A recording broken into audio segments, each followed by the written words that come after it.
Hello, everybody, and welcome to the midterm election special on the Ephrom Josine Show. I am your host, Ephrom Josine, and unfortunately, it had to be another MP3 episode because the world just seems to be against the idea of me recording a midterm special.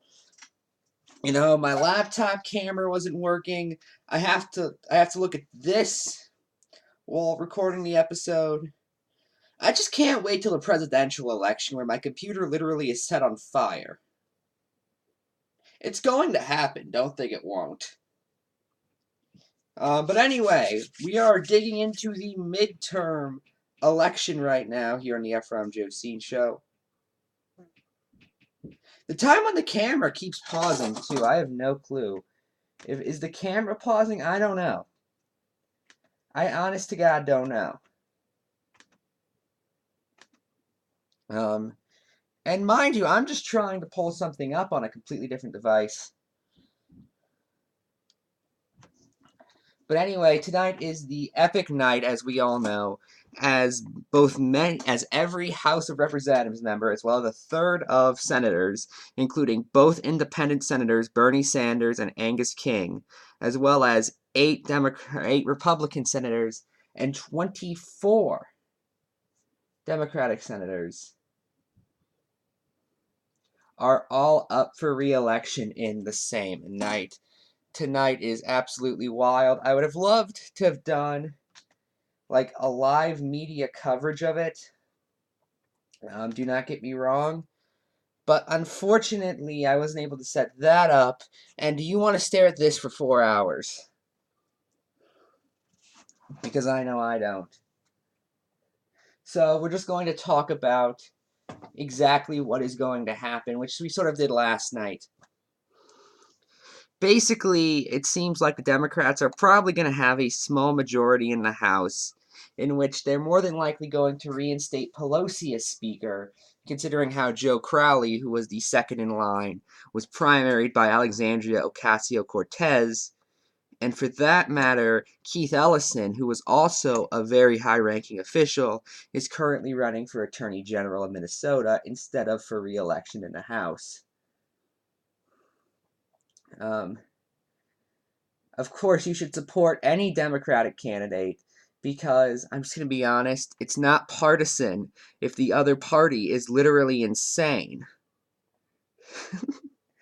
And that's what they are. Paul Ryan is retiring, so he cannot be reinstated as Speaker of the House. Instead, there's a variety of people who will get that position instead, most likely going to be Representative from Ohio, Jim Jordan, who we have covered a little earlier in the show. And by that I mean in the archives, just go look through. Eventually, we covered him at some point. As for the main retirees, at the time of recording, nothing is in for the Utah race, where former presidential candidate and governor Mitt Romney is running. And as for Arizona, the home to previous Senator Jeff Flake, no results are in for that either. However, it seems like Romney has the slight edge in Utah, and Democrat Christine Seelman has the edge when it comes to Arizona.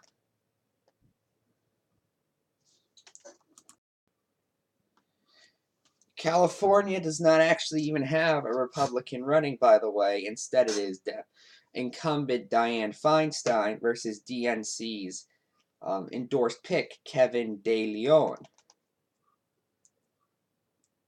who is a state senator. Over on the progressive side of the Senate, Elizabeth Warren has been projected to win with 63.5% of the vote as of recording. Bernie Sanders currently has 64% of Vermont votes, with 33% being counted at this point. And since we're on the topic of independents, Senator Angus King currently has 47% of the vote. However, that is only with 1% being counted, so that's very likely to change throughout the night. Notorious Blue Dog Joe Manchin also looks like he is going to win with 50.9% of the vote. However, again, check your time zone when this is updated. Tim Kaine has 54% of the vote with 94% reported.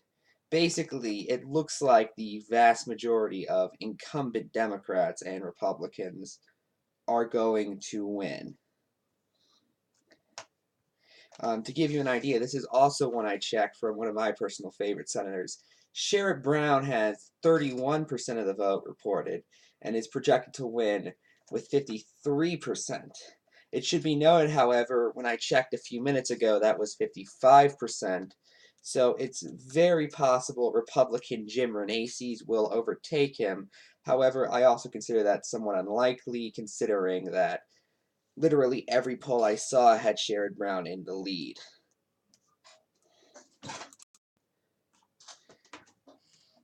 Over at the House, possible future Speaker Jim Jordan currently has 64% of the vote, making it very likely he is going to win. And luckily for us, a person who primaried Joe Crowley, Alexandria Ocasio-Cortez, currently has 80.4% of the vote. However, it should be noted that at time of recording, only 2% has been reported. I'm not going to tell you what time zone I'm in because I do not want to accidentally dox myself. However, there is still a lot of time left in that night. I will also state that Nancy Pelosi does not have any results in yet for her district. However, it is very likely she is going to win it due to her name recognition. And Maxine Waters currently does not have any results in from hers.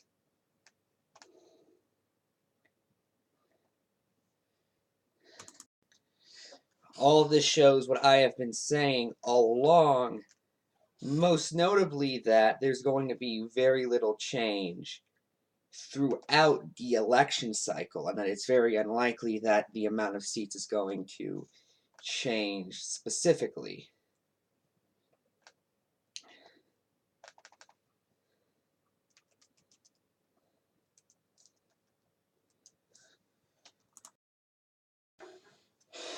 It should also be noted that no votes have been counted for Paul Ryan's district, that being Wisconsin's first.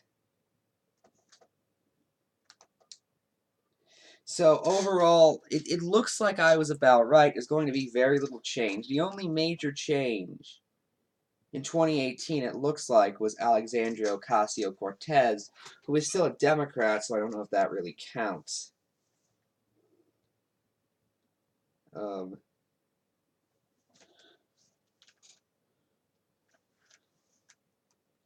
I think we should end this with a piece by Jim Jordan that he gave on C-SPAN, and I'm going to read out, and thanks to the Washington Examiner.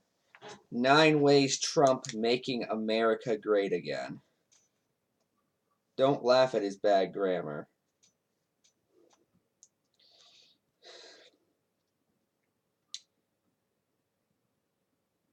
His lists are regulations reduced. Those regulations were put there because someone was being screwed. Okay. Taxes cut. They haven't been. Like, at all. Economy growing at 4%. Which policies did Donald do exactly that caused that? Lowest unemployment in 50 years. You mean the 50 years ago that was just one of the worst recessions in U.S. history? Neil Gorsuch and Brett Kavanaugh on a court, a corporate shill and a rapist. Out of the crazy Iran deal, let Iran get a nuke. The embassy in Jerusalem, let's make Hamas more angry. The hostages are home from North Korea.